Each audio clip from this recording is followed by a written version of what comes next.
वो आता ना इनका, वो थंबनेल दिखता है वो।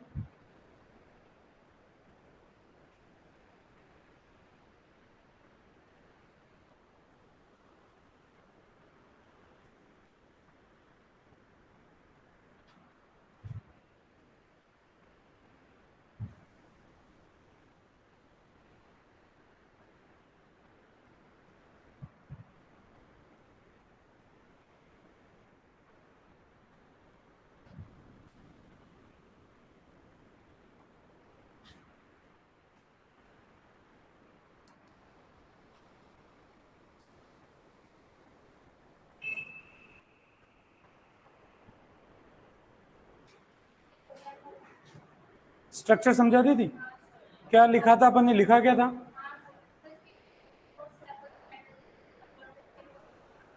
एक सेकंड। ओके, उससे आगे का बाकी था, है ना?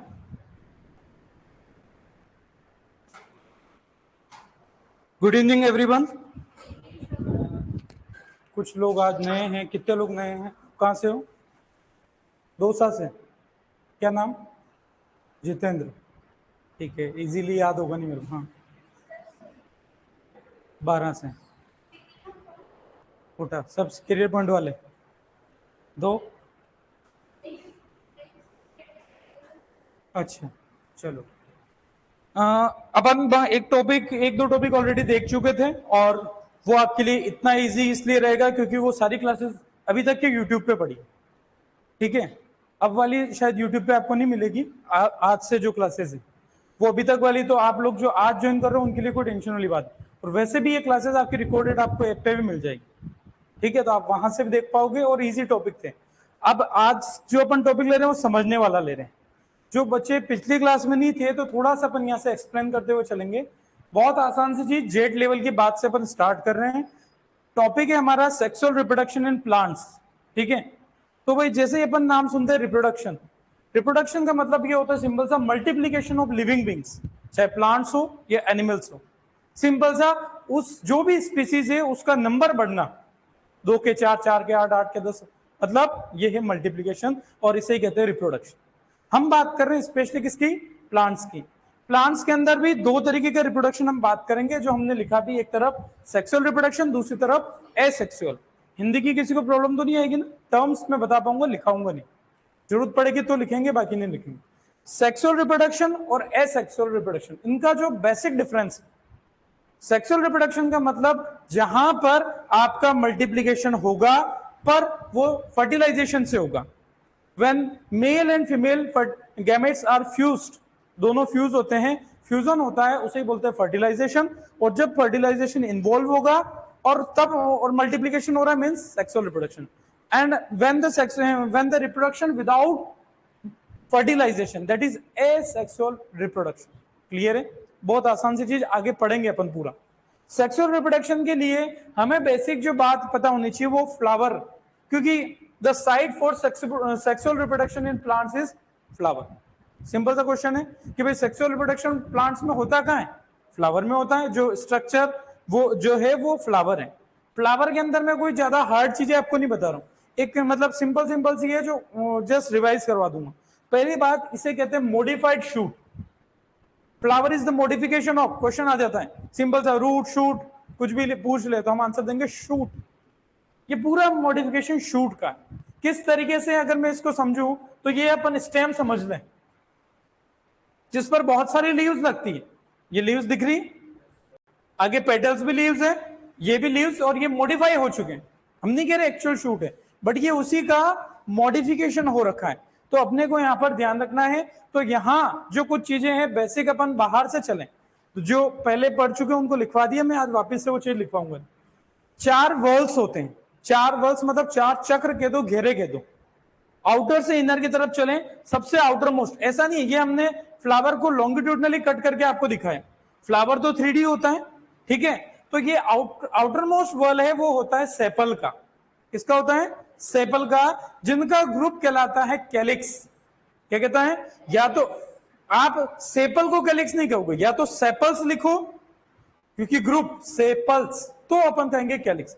एक सेपल को हम कैलिक्स नहीं कहते। हाँ, अगर एक ही है तो कह सकते हो, लेकिन उस फ्लावर में अगर बहुत सारे सेपल हैं तो सेपल्स के लिए कैलिक्स है, और एक ही स्ट्रक्चर है तो जरूर अपन बोल सकते हैं सिंपलेस्ट है, सबसे आउटर मोस्ट है।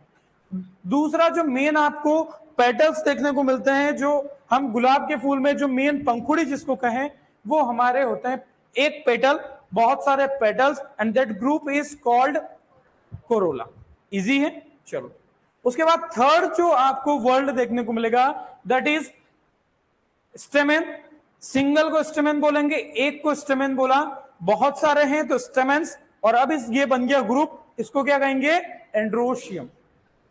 ठीक है, इसको एक और अच्छा टर्म बोलते हैं माइक्रोस्पोरोफिल। एक हम इतना सा वर्ड जानेंगे, ये अच्छा क्वेश्चन, ठीक है। माइक्रो वर्ड जब भी यूज होगा for the male, mega word जब भी यूज होगा फॉर द फीमेल। ये अपने को पता है तो बहुत सारी चीजें हम जान जाएंगे, क्योंकि आगे आएगा माइक्रोस्पोर, जो कि पोलन ग्रेन को ही हम एक तरीके से बोलते हैं, तो हम तभी इजीली आइडेंटिफाई कर पाएंगे। माइक्रो मीन्स मेल को इंडिकेट करेगा, मेगा मीन्स फीमेल को इंडिकेट करेगा। तो इसके लिए वर्ड स्टेमेन है, स्टेमेन को ही हम माइक्रोस्पोरोफिल बोल सकते हैं। देखो आप, फिल मतलब लीफ, स्टेम जिस पर बहुत सारी लीव्स लगी है, पहली वॉल हो गया, सेकंड वॉल हो गया, फिर थर्ड वॉल पे आए, तो ये लीफ ही तो है। मतलब आपको कोई पूछ ले कि calyx, corolla, androecium and gynoecium are the modification of leaf, but the flower is the modification of shoot. Concept पे पहुंच पा रहे हैं? बहुत इजी। अब ये स्टेमेन है, ये दो स्ट्रक्चर मेन इसके अंदर होती है। First that is anther, and जो आपको जो डंडी से दिखाई दे रही दैट इज फिलामेंट। मेन जो स्ट्रक्चर है वो एंथर है, जहां पर बहुत सारे पोलन ग्रेन बनेंगे। ठीक है, दूसरी बात जो ये इसको अपन ने एंड्रोशियम कह दिया। फिर जो सबसे last inner most world, simple सा क्वेश्चन कह दे, आउटर मोस्ट वर्ल्ड क्या है? कैलिक्स है। इनर मोस्ट क्या है? गाइनोशियम है। एक यहां पर एक ही है तो इसको कार्पल बोल सकते हैं, या इसको पिस्टिल भी बोलते हैं, कार्पल ऑब्लिक पिस्टिल। और अगर कहीं किसी फ्लावर में दो हो, तीन हो, तो कार्पल नॉर्मली होता नहीं है, अगर हो तो अपन ज्यादा प्लूरल यूज कर सकते हैं, बाकी नॉर्मली एक होता है, इसीलिए इस सिंगल स्ट्रक्चर को ही हम गाइनोशियम कह देते हैं। ठीक है, तो ये अपने को पता होना चाहिए। ये टर्म भी हमेशा काम आएगा, एंड्रो मीन्स मेल, गायनो मीन्स फीमेल, क्योंकि हम प्रोटो एंट्रिक और प्रोटो गायनी पढ़ेंगे तो वहां डेफिनेशन इन्हीं शब्द से बनेगी, बहुत इजी रहेगा। अब ये इसमें तीन स्ट्रक्चर है, स्टिग्मा, स्टाइल, ओवरी। ठीक है, हमको फ्लावर के स्ट्रक्चर बोले सर क्या पढ़ा रहे हो जेड लेवल का, लेकिन जो हम सेक्सुअल रिप्रोडक्शन की मेन चीजें पढ़ेंगे तो ये डायग्राम इसीलिए हमारे हेल्पफुल है। स्टिग्मा वो प्लेटफॉर्म जहां पर पोलन ग्रेन लैंड करेगा पॉलिनेशन के टाइम पर, और वहां से जर्मिनेट होकर पोलन ट्यूब बनाते हुए आगे बढ़ेगा। कहां पर लैंड करता है? स्टिग्मा। पोलन ट्यूब कहां से होती हुई जाएगी? स्टाइल से होती हुई, फाइनली कहां पहुंचेगी?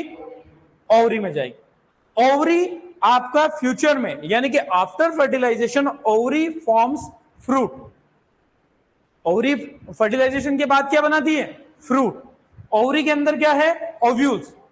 जिस फ्रूट में एक सीड होता है तो यहां पर एक ही ओव्यूल होगा, क्योंकि ओव्यूल फ्यूचर में फर्टिलाइजेशन के बाद क्या बनाएगा? सीड बनाएगा। तो जिन फ्रूट्स में एक सीड होता है वहां पर ओव्यूल कितना होगा? एक। जिनमें बहुत सारे होते हैं वहां पर बहुत सारे, जैसे मटर है, बहुत सारे सीड होते हैं एक फली में, और आप देखोगे इसी तरीके से मटर के दाने लगे होते हैं। समझ रहे हो बात को? मैंने इसीलिए पी का एग्जांपल किया, तो आप इजीली आइडेंटिफाई कर रहे हो।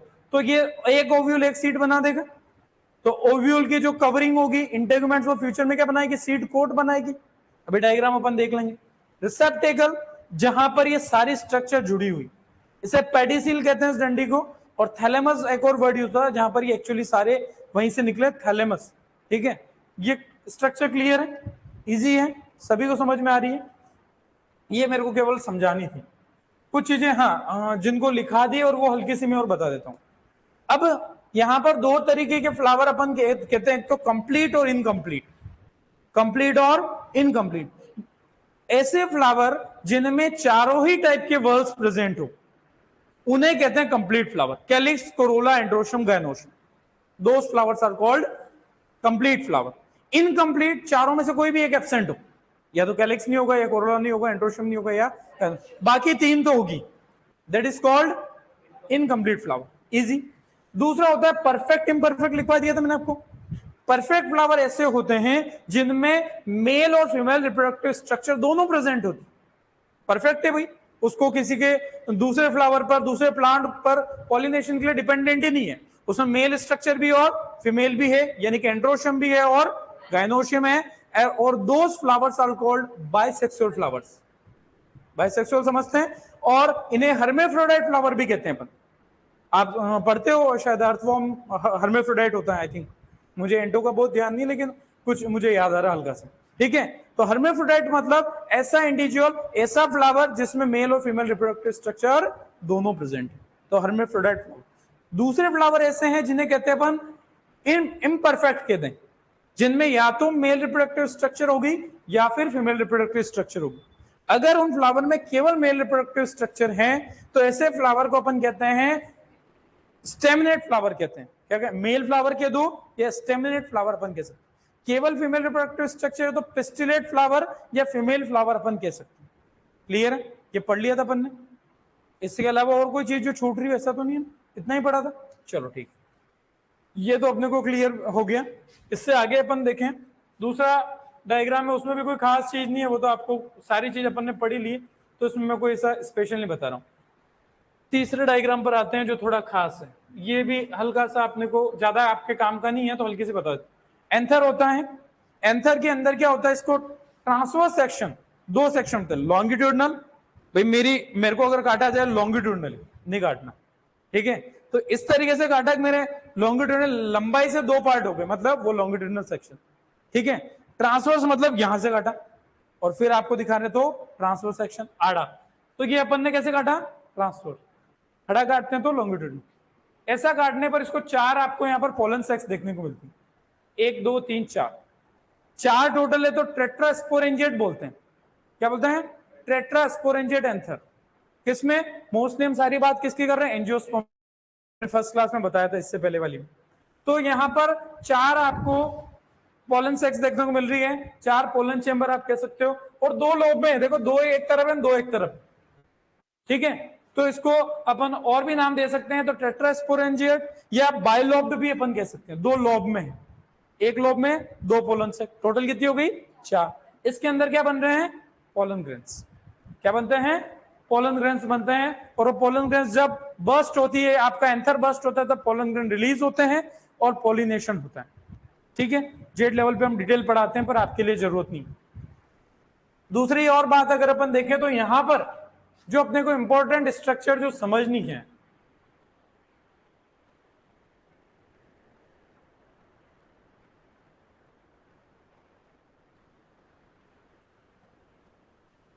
अब ये जो स्ट्रक्चर है, कोई बताएगा किस चीज की स्ट्रक्चर है ये? ओवरी या ओव्यूल? ओव्यूल है भाई। ओवरी का डायग्राम तो अपन ने देख लिया था, ये क्या है, ओव्यूल है। जहां पर ये देखो वो पार्ट जहां से ये ओव्यूल ओवरी के अंदर जुड़ा रहता है।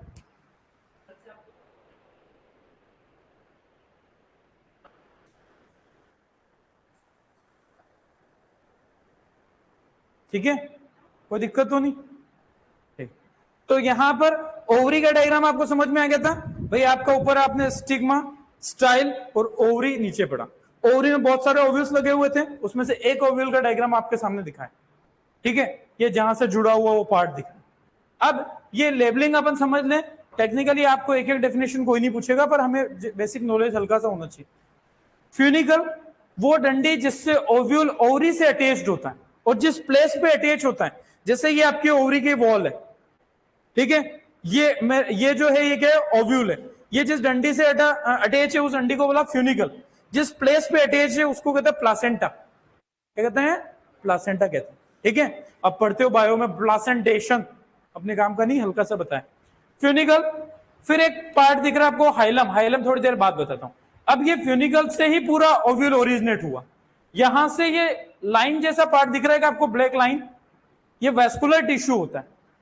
क्या बोलते हैं? वेस्कुलर टिश्यू, क्योंकि न्यूट्रिशन जो भी चाहिए जाइलम फ्लोएम इसी के अंदर से निकल रहा है, ओव्यूल को भी सारी सप्लाई होती है। राफे, राफे वो पोर्शन होता है जहां पर ये ओव्यूल की बॉडी, ये फ्यूनिकल है यहां तक, तो फ्यूनिकल का वो पार्ट जो ओव्यूल की बॉडी के चिपका होता है उसे बोलते हैं raphe. The part of ovule body attach to funicle ये पूरा फ्यूनिकल ही है वैसे, लेकिन फ्यूनिकल का वो पार्ट जहां तक आपके ओव्यूल चिपका हुआ है उसे राफे बोला, और बाकी जो फ्री है वो हम उसे फ्यूनिकल ही कहते थे। ठीक है, लेबलिंग बता रहा हूं, कोई खास बात। उसके बाद ये ओव्यूल से दो कवरिंग आपको देखने को मिल रही, एक इनर मोस्ट है, दूसरी आउटर मोस्ट, दो है, आउटर और इनर। इन्हें कहते हैं इंटेगुमेंट्स।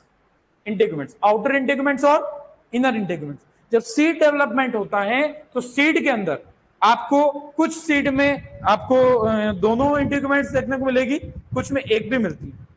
तो दोनों इंटेगुमेंट है तो आप उनको आगे जाके सीड जब बनता है तो उसे अपन कहते हैं सीड कोट। ये ओव्यूल की इंटेगुमेंट आगे जाके क्या बन जाएगी, seed coat. Outer seed coat को क्या कहते हैं अपन, तो बताएगा, अपन सब एग्रीकल्चर में इतना जानते हैं, आउटर सीड कोट। यानी कि जैसे फॉर एग्जांपल मैंने चने की बात करी, तो चने का एक छिलका अपन उतार सकते हैं सीड का, भाई अपन जब स्प्राउट करते हैं तो एक छिलका अपन इजीली निकाल सकते हैं। ठीक है, दाल बनती है तब उसका एक छिलका निकल जाता है। तो कौन सी सीड कोट होती है, आउटर या इनर, आउटर, उसे बोलते हैं testa. Outer seed coat is called testa. Inner होती है जिसे कहते हैं टेगमेन। इनर वाली सीड कोट को हम कभी भी सीड से डिटेच नहीं कर सकते, सीड से हटा नहीं सकते। दो सीड कोट दो इंटेगुमेंट से ही जाके बने। ठीक है, ये इंटेगुमेंट्स दिखाएं। उसके अंदर ये डॉटेड पोर्शन दिख रहा है जिसे कहते हैं न्यूसेलस। क्या कहते हैं, न्यूसेलस। न्यू से न्यूट्रिटिव, अंदर पूरा ओव्यूल को न्यूट्रिशन कौन देगा, न्यूसेलस। न्यू से न्यूट्रिटिव याद रह जाएगा। फिर उसके बाद अपन ने इंटेगुमेंट्स देख लिया। उसके बाद अंदर एक स्ट्रक्चर है जिसे हम कहते हैं यहां पर एम्ब्रियोसेक। क्या कहते हैं, एम्ब्रियोसेक। थोड़ी सी इसकी बात बताऊंगा अभी। एम्ब्रियोसेक है तो एम्ब्रियोसेक जो है ये कैसे बनेगी वो हल्की सी बात करेंगे। तो एम्ब्रियोसेक आपके सामने, इसके अंदर आपको जो स्ट्रक्चर देखने को मिल रही है, यहां पर जो माइक्रोपाइल साइट, देखो यहां पर दो साइट हो रहे, वो भी बताता हूं, चेलेजिया साइट, माइक्रोपाइल। जहां पर the site at which integuments are absent in the ovule is called micropyle. यहां पर इंटेगुमेंट है क्या प्रेजेंट, यहां आके फ्री है, यहां नहीं है। क्यों भाई खुला छोड़ा, क्योंकि जब पॉलिनेशन होगा पोलन ट्यूब यहीं से एंट्री मारेगी अंदर, उसको रास्ता तो चाहिएगा ना, तो यहीं से, इसलिए इस पोर्शन को बोलते हैं माइक्रोपाइल। क्या बोलेंगे, माइक्रोपाइल। माइक्रोपाइल के जस्ट अपोजिट वाला पोर्शन चेलेजिया।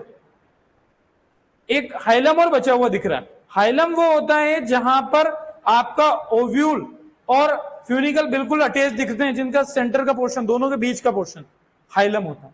ये एक आपकी आउटग्रोथ दिख रही है जो किसके बीच में है, जो माइक्रोपाइल की साइड होता है, जो आपके फ्यूनिकल और ओव्यूल की बॉडी के बीच में देखने को मिल रहा है हाइलम। कोई नहीं पूछ रहा, आपको इजी है। अब यहां पर मेन जो अंडा स्ट्रक्चर है दैट इज एम्ब्रियोसेक। क्या कहते हैं, एम्ब्रियोसेक। मतलब हमें क्लियर कट हो गया कि फ्लावर के अंदर हम गए गायनोशियम में, जहां पर ओवरी जो पार्ट है उसके अंदर मिले ओव्यूल, और ओव्यूल के अंदर मिलेगा एम्ब्रियोसेक। बच्चे कंफ्यूज रहते हैं कि ओवरी क्या है, ओव्यूल क्या है और एम्ब्रियोसेक क्या है। तो एम्ब्रियोसेक किसके अंदर मिलेगा, ओव्यूल के अंदर। कैसे बनेगा वो भी अपन बात करेंगे। यहां पर आपको जो सेल्स देखने को मिलेगी माइक्रोपाइल साइड की तरफ, सेंट्रल वाली लार्ज सेल होगी, दैट इज एग सेल अपन कहते हैं। एग या ऊस्पेयर बोल दिया, उस सेल को क्या बोला, एग सेल कहते हैं। उसकी दोनों एडजेसेंट, उसके दोनों की पड़ोस वाली सेल्स, उनको अपन कहते हैं सिनर्जिड्स। क्या कहते हैं, सिनर्जिड्स। उसके अपोजिट की तीन, यानी कि किस साइड वाली, चेलेजिया साइड वाली तीन सेल दिख रही है, दैट इज एंटीपोडल सेल्स। क्या बोलेंगे, एंटीपोडल। बीच में जो दो है वो न्यूक्लियस है, सेल नहीं है। ये दो न्यूक्लियस जिन्हें टू पोलर न्यूक्लियाई बोलते हैं, टू पोलर न्यूक्लियाई। ये आगे जाके फ्यूज हो जाते हैं और उसे कहते हैं सेकेंडरी न्यूक्लियस। क्या कहेंगे, अभी ये बात आएगी सर। ये डायग्राम कुछ क्लियर हुआ, ठीक है। तो ये चीजें अपन लिखेंगे नहीं क्योंकि जो जेड लेवल की है, तो मेरे को आपको जो मेन चीजें बतानी है उसी पे मैं आऊंगा। तो अपन ये बात चल रही थी, शायद लास्ट अपन लिखने की बात आई थी, जहां पर चलो अपन आते हैं सेक्सुअल रिप्रोडक्शन की कुछ चीजें लिखनी है अपने को।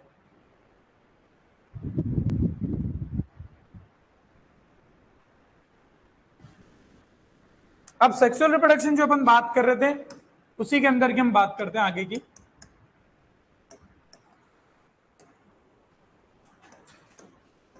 भाई मुझे मेन चीजें यहां पर जो क्वेश्चंस की प्री पीजीडब्ल्यू या अच्छे एग्जाम्स के अंदर जो क्वेश्चन बताएं उन्हीं चीजों पर आना है, मुझे जेड लेवल की ज्यादा बातें नहीं करनी, कॉन्सेप्ट समझाना था केवल। अब यहां पर क्या है, स्पेशलाइज सेल होती है, देखो ध्यान से समझना, आर्कीस्पोरियम सेल। ये जो पोर्शन वहां पर 2-3 क्लास का होता है उसको मैं एक शॉर्ट में आपके लिए आपके सामने लेके आए, आर्किस्पोरियम सेल। ठीक है, अब ये सेल क्या होती हैं, देखो ध्यान से इधर देखेंगे फिर नोट करेंगे, नोट आराम से करेंगे। एक तरफ मैं मेल की बात कर लेता हूं, दूसरी तरफ फीमेल की बात कर लेंगे। ये आर्किस्पोरियम सेल है, तो वो जनरली दो तरीके की सेल होती है, सोमेटिक और जनरेटिव। सोमेटिक जैसे प्लांट की पूरी बॉडी है वो सोमेटिक सेल है। जनरेटिव सेल वो होती है जो आपकी क्या बनाती हैं, आगे जाके मेल गैमेट और फीमेल गैमेट बनाने में काम आने वाली। तो यहां पर ये आर्किस्पोरियम सेल है जो कि प्लांट के अंदर डिप्लॉयड सेल है और ये मेल और फीमेल रिप्रोडक्टिव स्ट्रक्चर बनाती है। ठीक है, मेल की और फीमेल, ये मेल का सिंबल, ये फीमेल का सिंबल, दोनों में जो सेल आगे जाके बनेगी, यहां पर बोलेंगे एक तो pollen mother cell, pollen mother cell, या इसे हम माइक्रोस्पोर मदर सेल भी कह सकते हैं। मैंने कहा था ना, मेल जब भी आएगा माइक्रोस्पोर कहेंगे। इधर हम बात करेंगे जिसे कहेंगे megaspore mother cell, megaspore mother cell. अगर आपके मेल स्ट्रक्चर के अंदर है आर्किस्पोरियम सेल रहेगी तो वो पोलन मदर सेल बनाएगी, फीमेल के अंदर रहेगी तो मेगास्पोर मदर सेल। अभी तक कहीं भी मियोसिस की बात नहीं हुई है, तो ये 2n ही है। ठीक है, अब यहां पर क्या होता है कि अब होगा मियोसिस, मियोसिस, और यहां पर हमने कहा माइक्रोस्पोर, यहां बोला मेगास्पोर मदर सेल। ये ऐसी सेल है जो आगे जाके माइक्रोस्पोर और इधर मेगास्पोर बनाएगी। ठीक है, तो इस प्रोसेस को क्या मैं स्पोरोजेनेसिस बोल सकता हूं, क्या कहेंगे, स्पोरोजेनेसिस। यानी कि एक टेक्निकल पॉइंट आपको बताता हूं कि वैसे तो गैमेट्स बनाने के लिए मियोसिस की रिक्वायरमेंट होती है, लेकिन अब गैमेट बनाने के लिए भी क्या होता है कि प्लांट्स में पहले स्पोर बनते हैं फिर गैमेट बनते हैं। तो प्लांट्स में मियोसिस तब होता है जब स्पोर बनते हैं, यानी कि स्पोरोजेनेसिस के टाइम पर मियोसिस होता है। जबकि एनिमल्स में स्पोर नहीं बनते हैं, तो डायरेक्टली जब गैमेटोजेनेसिस होता है तभी आपका मियोसिस होता है। ये बात कहां काम आएगी, जब माइटोसिस मियोसिस पढ़ोगे। ठीक है, मियोसिस का काम क्या रहता है, आपको पता है कि एक से कितनी सेल बनाता है, कितनी बनती है, क्रोमोसोम नंबर सेम रहेगा, हाफ होगा, हाफ होगा। ठीक है, तो यहां पर अपन ध्यान रखेंगे, अब बनेंगे माइक्रोस्पोर्स, माइक्रोस्पोर्स, एन कर दूं। ठीक है, ये होगा मेगास्पोर्स, ये भी एन, कितने बनेंगे, 4 4। यहां तक किसी को डाउट है, अब ये 4 बने। ठीक है, उसके बाद क्या होता है कि ये चारों में आगे जाके पोलन ग्रेन्स में कन्वर्ट हो जाएंगे, थिकनिंग होती है वॉल्स की, एक्साइन इंटाइन वगैरह की बात आती है, और 4 पोलन ग्रेन्स बन जाएंगे, एक आर्किस्पोरियम सेल से, एक पोलन मदर सेल से। कभी पूछ ले आपको कि 20 पोलन ग्रेन्स बनाने हैं तो कितनी पोलन मदर सेल की रिक्वायरमेंट होगी, कितनी, 5।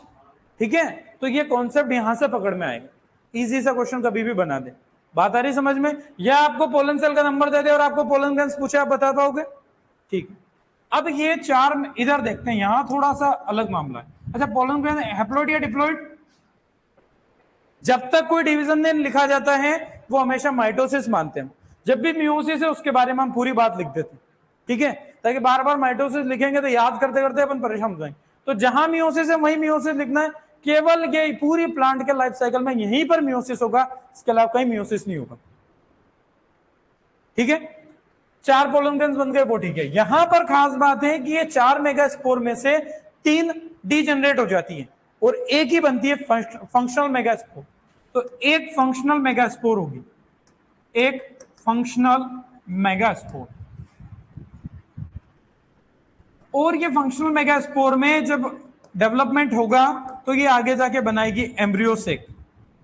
क्या बनाएगी, एम्ब्रियोसेक, जिसका डायग्राम अपन जस्ट पढ़ चुके हैं, जहां पर आपने पढ़ा एक से 2 सिनर्जिड्स, 3 एंटीपोडल सेल्स और बीच में 2 पोलर न्यूक्लियस। तो बना कैसे, ऐसे, उधर से क्या बन गया, पोलन ग्रेन। पोलन ग्रेन के अंदर मेल गैमेट बनेंगे, इधर अंदर फीमेल गैमेट। एक सेल है वो क्या है, फीमेल गैमेट है। जी, दोनों जब तक तैयार नहीं होंगे हम फर्टिलाइजेशन बात कर पाएंगे क्या, नहीं। तो मैं आपको इसको समराइज वे में, आप ये चीज नोट कर लो एक बार, फिर अपन आगे बढ़ते हैं।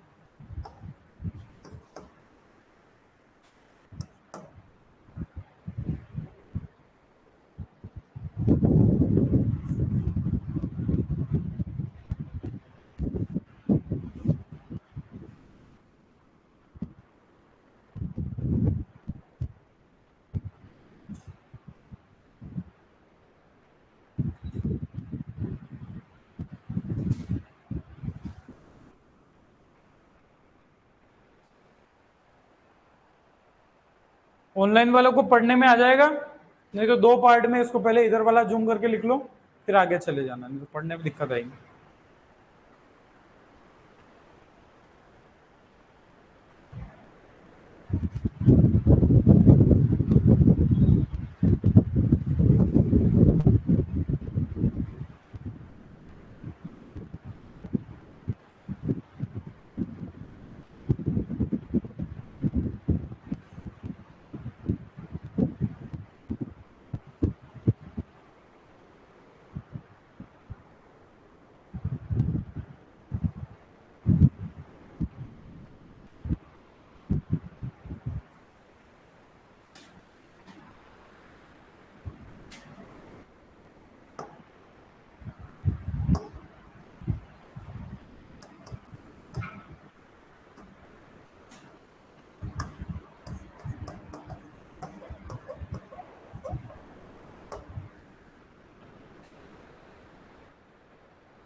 अब ऑनलाइन का आपकी क्लासेस होने के बाद जिन जो आप लोग सारे शायद ऑनलाइन में भी जुड़ते हो ना, जो ऑफलाइन में बैठते हो, ऑनलाइन का कोर्स आपको भी मिलता होगा। तो आप लोगों के पास इतनी बड़ी एडवांटेज है कि क्लास में टीचर क्या पढ़ा के गया वो वापस आप पूरी क्लास देख सकते हो। इससे पहले क्या ऐसा ऑप्शन था क्या, टीचर को अच्छा पॉइंट पढ़ा के ज्ञान अपना छूट गया तो अपन दूसरे की कॉपी ढूंढते फिरते। अब आपके पास इतना अच्छा ऑप्शन है कि आप जो मोबाइल चलाने का मन करे उसके बजाय थोड़ी क्लास देख लोगे थोड़े टाइम, साल भर के लिए तो बढ़िया तैयारी करोगे तो ये बहुत बढ़िया यूटिलाइजेशन आपका हो जाएगा। कर लिया नोट? ठीक है,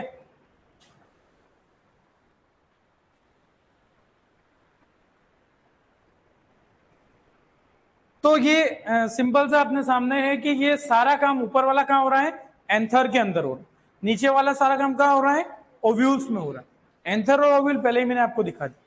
अच्छा, यहाँ पर दो अच्छे टर्म्स और देखते हैं। सबने कर लिया तो नोट? एक होता है माइक्रोगेमेटोफाइट,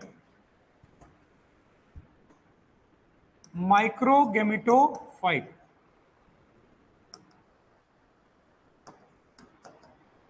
एक होगा मेगा गेमेटोफाइट।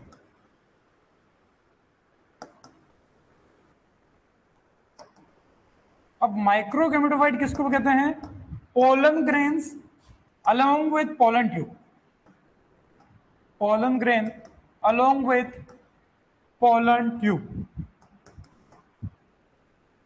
यानी कि मैच्योर्ड जो आपका मेल गेमेटोफाइट है वो माइक्रोगेमेटोफाइट है, और ये जब मैच्योर कहलाता है जब पोलन ग्रेन में पोलन ट्यूब भी बन जाती है। क्यों? क्योंकि जो मेल गेमेट है वो पोलन ग्रेन में अपने को इजीली देखने को नहीं मिलते हैं, आगे जाते अभी बताऊंगा थोड़ा सा। मेगा गेमेटोफाइट जो है वो हमारा है एम्ब्रियोसेक। क्या है? एम्ब्रियोसेक। एम्ब्रियोसेक के अंदर जो थी चीजें वो मैं यहां पर लिख जरूर रहा हूं। एक अपन कहेंगे 1 एग सेल, क्योंकि वो हमने लिखा नहीं था, थोड़ा सा ध्यान होना चाहिए। 2 सिनर्जिड्स, 3 एंटीपोडल सेल्स, और क्या बच गया, 2 पोलर न्यूक्लियाई।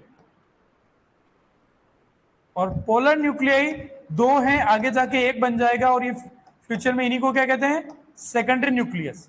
क्या कहते हैं, सेकेंडरी न्यूक्लियस। तो ये अपने को कम से कम पता हो, ठीक है। Pollen grain along with pollen tube, इसको थोड़ा सा एक डायग्राम से समझाता हूं, इतना नोट करो पहले आप एक बार।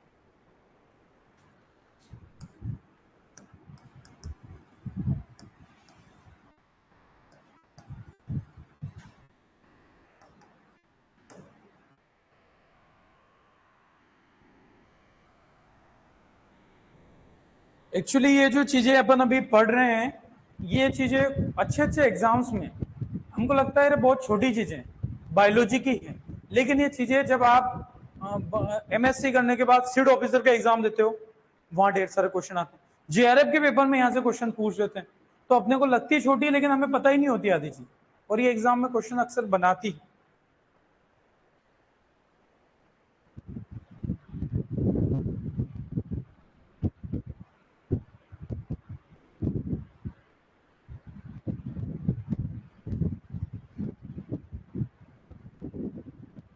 अब थोड़े तुम लोग क्लास में संख्या बढ़ने लग गए, तब क्लास का माहौल थोड़ा क्लास जैसा लगेगा, है ना। नहीं तो मेरे को एक दो में ऐसा लगता है अकेला ही पढ़ा। बहुत सारी चीजें हैं इसमें, पर मैंने वो मेन बताई जो आपके काम आ सकती है, बहुत है। अगर आपको कभी टाइम मिले तो जरूर, आपको कहीं बच्चों के जेड के नोट्स मिले तो ये चैप्टर कभी भी फुर्सत में, आज नहीं कह रहा हूं, कभी ना कभी जरूर पढ़ना, क्योंकि ये आपके हमेशा काम आएगा। और हम नहीं पढ़ेंगे तो आते अधूरा नॉलेज, और अभी अगर हम इसको पढ़ने बैठ गए तो ये हमारा बाकी ब्रीडिंग छूट जाता है। तो हम, अब मैं उस लेवल की चीज अभी नहीं बना, फिर भी मैंने एक डायग्राम से इसलिए रिविजन करवाया। कर लिया नोट?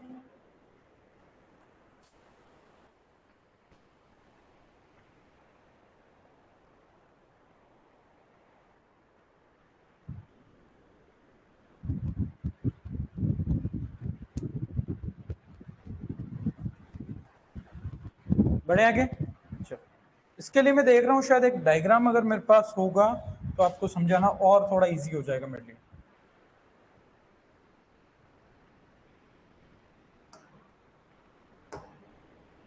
बहुत बढ़िया डायग्राम, ये आपके लिए थोड़ा इजी भी रहेगा समझने के लिए, और मुझे जो चीज है वो फिर एक आध पॉइंट में लिखा दूंगा।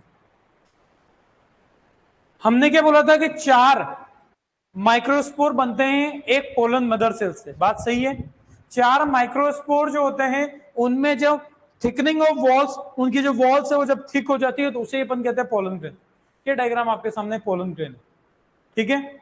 यहाँ पर स्ट्रक्चर अपन देख पा रहे हैं, एक्साइन है जो आपके, और दूसरी है आपकी इंटाइन है। बाहर वाली स्पोरोपोलिनिन की जो बनी होती है वो एक्साइन होती है, अंदर वाली इंटाइन पेक्टोसेलुलोज की बनी होती है, पेक्टिन और सेलुलोज। यहाँ पर जर्म कोर बने हुए हैं जहां पर एक्साइन की आपकी कोटिंग नहीं हो रखी, ऐसे कुछ प्लेसेस है। वो इसलिए है कि जब पोलन ट्यूब बनेगी तो अंदर से जोड़ लगेगा, तो पोलन ट्यूब निकलने के लिए रास्ता चाहिए, तो ऐसे 3 होती है तो उसे ट्राइकॉल्पेट बोलते हैं अपने काम करने। हम तो इतना सा स्ट्रक्चर देख रहे हैं, बीच में ये कुल मिला के एक तरीके से एक सेल है। पोलन ग्रेन क्या है, सेल है, जो आपको यहाँ पर अंदर साइटोप्लाज्म देखने को मिल रहा है। अब यहाँ पर कहीं, अब जब ये अंदर से प्रेशर लगता है, तो प्रेशर लगता है तो किसी एक जगह से आपके आगे पोलन ट्यूब निकलती है, किसी एक जर्म, देखो 3 थे, 1 2 3, 1 2 3, किसी एक से निकल गए। तो जर्म पोर का फंक्शन क्या हो गया, to provide entry for the या exit for the pollen tube. Pollen tube कहां से निकलती है, जर्म पोर से निकलती है, ऐसा प्लेस जहां पर आपके एक्साइन एब्सेंट होती है, ठीक है। ये अपने को समझ में आ गया।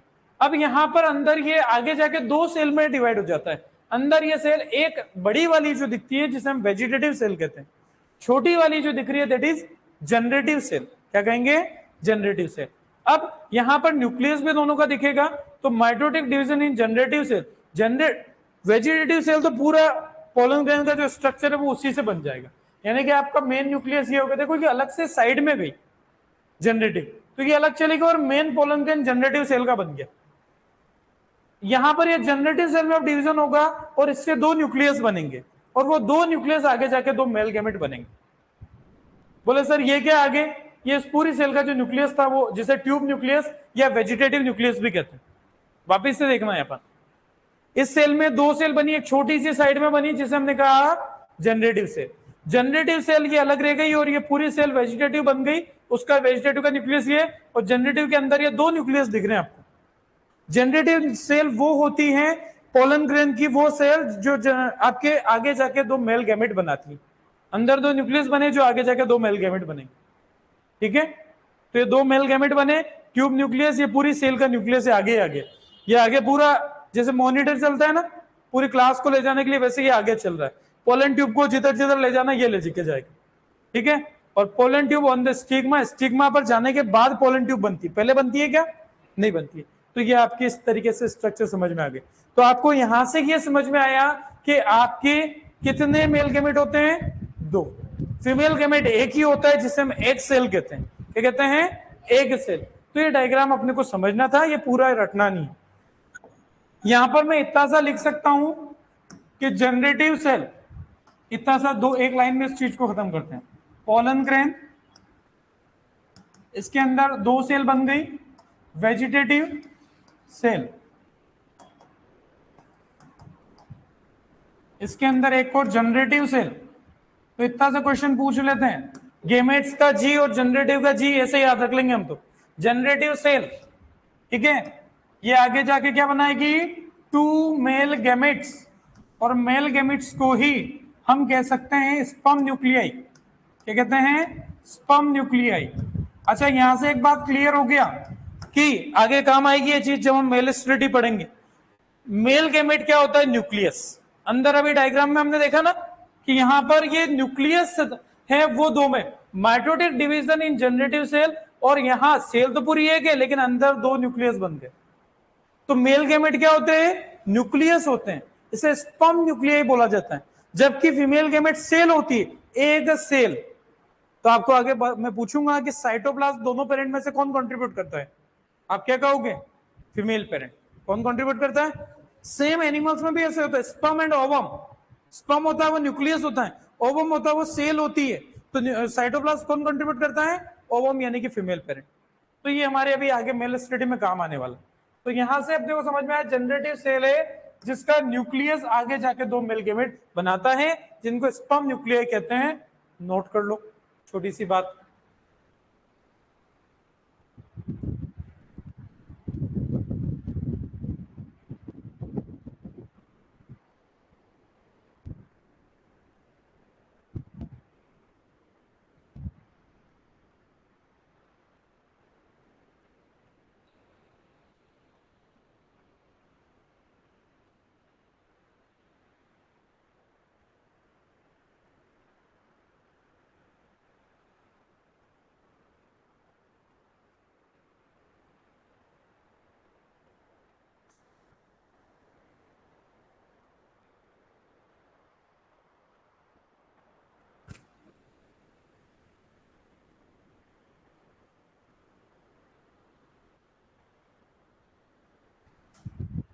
कर लिया नोट, बढ़े आगे।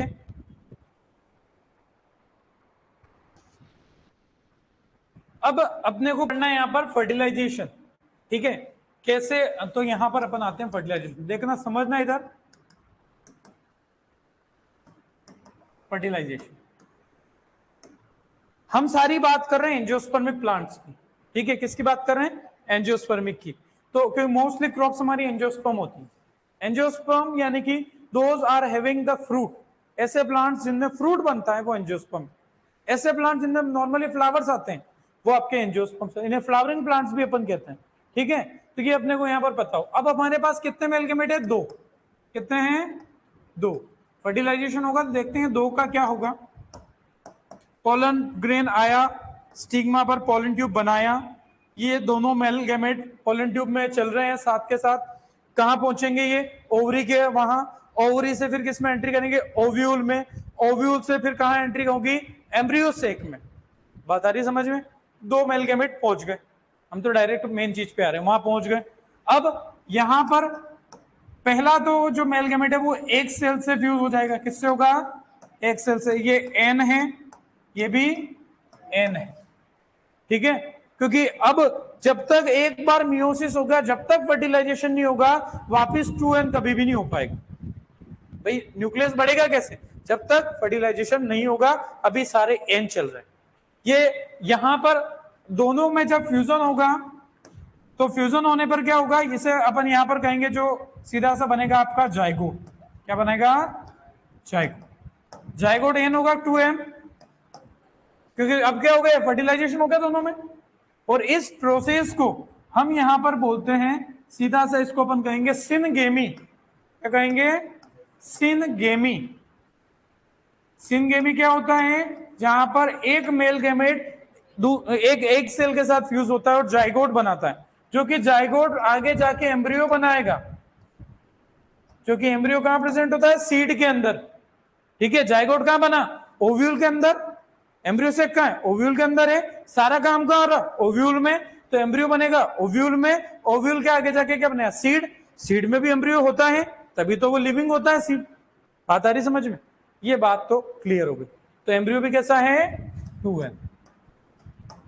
दूसरी तरफ जो हमारा मेल गैमेट है, वो फ्यूज होगा, जो हमारे दो पोलर न्यूक्लियस थे ना, जो आपस में फ्यूज हुए थे, क्या नाम बताया अपन ने उनका फ्यूज होने के बाद?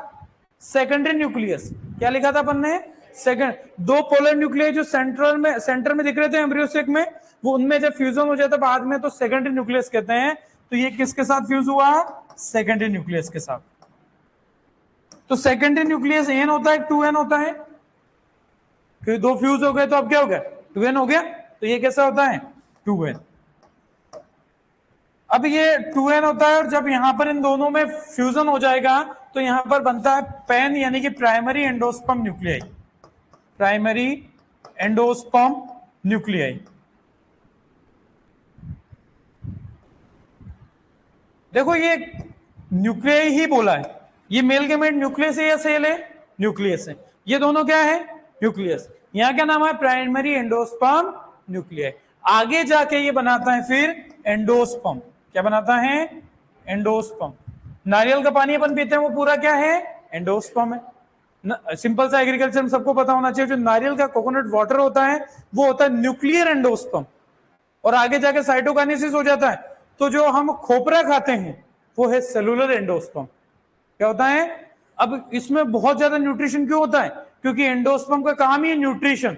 जो ऊपर एम्ब्रियो, जो सीड है, सीड के अंदर एम्ब्रियो भी बनता है, और एंडोस्पर्म। एंडोस्पर्म का काम है न्यूट्रिशन प्रोवाइड करना एम्ब्रियो को, ताकि तू जाके सीड बना ले। और कुछ सीड में ये बच जाता है, कुछ में खत्म हो जाता है। जिनमें बच जाता है वो एंडोस्पर्मिक सीड, जिनमें खत्म हो जाता है नॉन एंडोस्पर्मिक सीड। लेकिन हमारे कोकोनट के अंदर एंडोस्पर्म खूब भरा हुआ है, और इसीलिए कोई बीमार होता है तो हम कहते हैं नारियल पानी पिलाओ इसको। समझ रहे हो बात को? तो इसलिए, क्योंकि न्यूट्रिटिव होता है। अच्छा, इसका प्लोइडी लेवल क्या होगा? n या 2n या 3n? क्या होगा? 3n होगा। तो कभी भी आपको पूछ ले कि एंजियोस्पर्मिक प्लांट का एंडोस्पर्म कैसा होता है? ट्रिप्लॉइड। कैसा होता है? ट्रिप्लॉइड होता है। रटना पड़ेगा क्या? इस चीज को समझाने के लिए मैंने पूरी कहानी समझे, अब नोट करो इसको। हाँ, इस वाले फ्यूजन को अपन क्या कहते हैं? Triple fusion. क्या कहेंगे? Triple fusion. क्यों कहेंगे भाई? क्योंकि 3 न्यूक्लियस फ्यूज हुए यहां पर। 2 तो ये थे जो, और ये, और एक और चीज, 1 मिनट देख लो, वापिस फिर नोट करेंगे। देखो इधर देखना, ये ट्रिपल फ्यूजन बोला, और यहां पर फर्टिलाइजेशन कितनी बार हो रहा है? 1 बार या 2 बार? 2 बार हो रहा है। तो इसे मैं क्या कह सकता हूं? Double fertilization. क्या कहूंगा? तो यानी कि डबल फर्टिलाइजेशन और ट्रिप्लोइड एंडोस्पर्म बनना केवल और केवल किसकी स्पेशलिटी है? एंजियोस्पर्म की। किसकी? ठीक है। तो डबल फर्टिलाइजेशन 2 बार हो रहा है, और दूसरी बार ट्रिपल फ्यूजन केवल यही होता है। तो एंडोस्पर्म ट्रिप्लोइड केवल यहीं पर ही बनता है। अब आप नोट कर लें।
पढ़ लिया नोट सबने?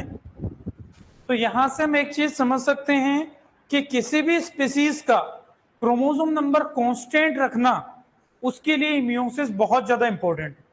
मियोसिस हुआ और हमारे एन का सिस्टम चालू हुआ, हैप्लॉइड बनने शुरू हुए। अगर सोचो कि ये मियोसिस नहीं हुआ होता, मियोसिस जब आप पढ़ोगे उसकी इंपॉर्टेंस नहीं पर समझ में आ रही। अगर मान लो आपके मियोसिस नहीं हुआ होता तो मेल गैमेट 2n, इधर भी 2n, तो ये क्या हो जाता 4n, सीड बन जाता 4n। फिर उसमें आपका अगली बार गैमेट बनता, यानी कि क्रोमोसोम नंबर आपने प्लांट के शुरू किए थे मान लो 20 थे 2n, और अब तो 40 हो गए यार, तो क्रोमोसोम नंबर सेम रहा क्या?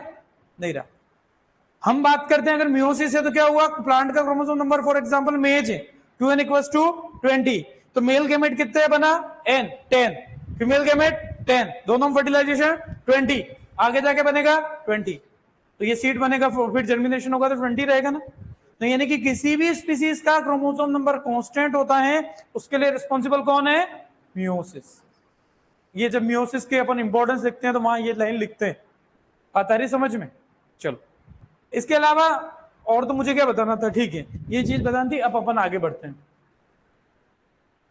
अब अपन, ये तो था सारा सेक्सुअल रिप्रोडक्शन का, पॉलिनेशन हम आगे पढ़ेंगे, ठीक है, ये तो क्लियर है।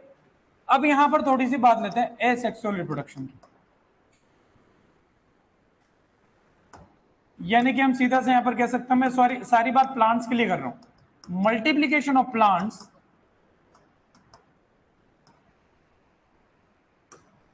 Without fertilisation.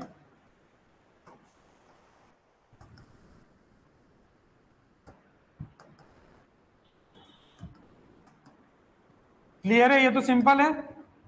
इसे क्या कहते हैं? Asexual reproduction. अब इसको फिर दो पार्ट में अपन डिवाइड करते हैं।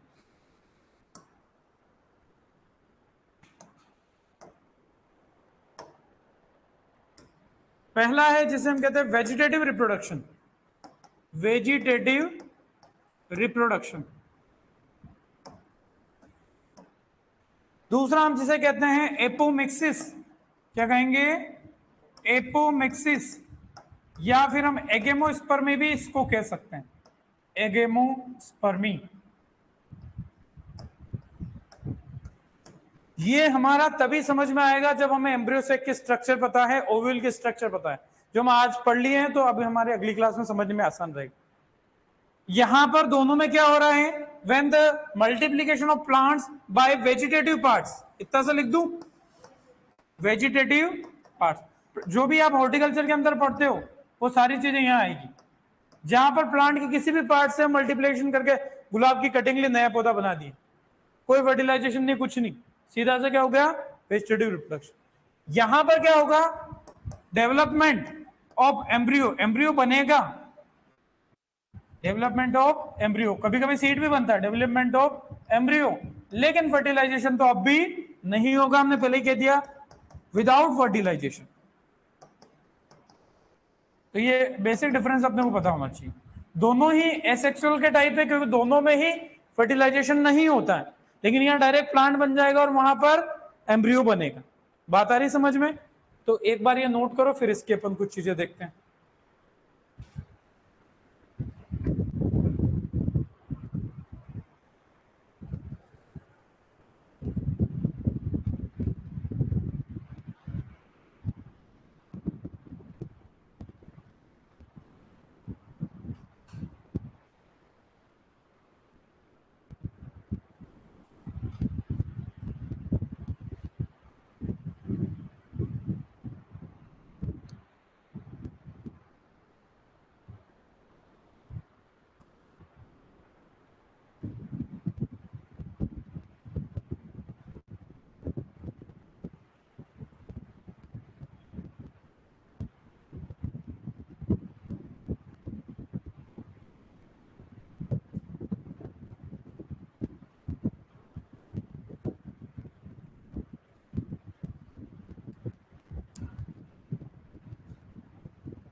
फर्टिलाइजेशन के डेफिनेशन में आ जाए विदाउट सेक्सुअल फ्यूजन, तो भी मतलब वही होता है, फ्यूजन मतलब फर्टिलाइजेशन, विदाउट फ्यूजन भी कह देता है, ठीक है, तो वो भी एक वो यही चीज है।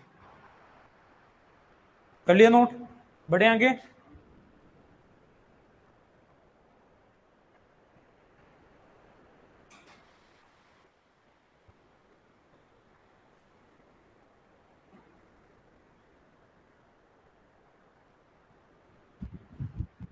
चलो वो एग्जाम्पल अपन अगली क्लास में लेते हैं फिर, क्योंकि आधे हो जाएंगे ना आधे रह जाएंगे। जो नए आए हैं उनको कुछ समझ आ रहा है, हल्का हल्का आ रहा है कि बिल्कुल ही नहीं आ रहा सर? जबरदस्ती हाँ मत कराना, ऐसा तो नहीं है ना?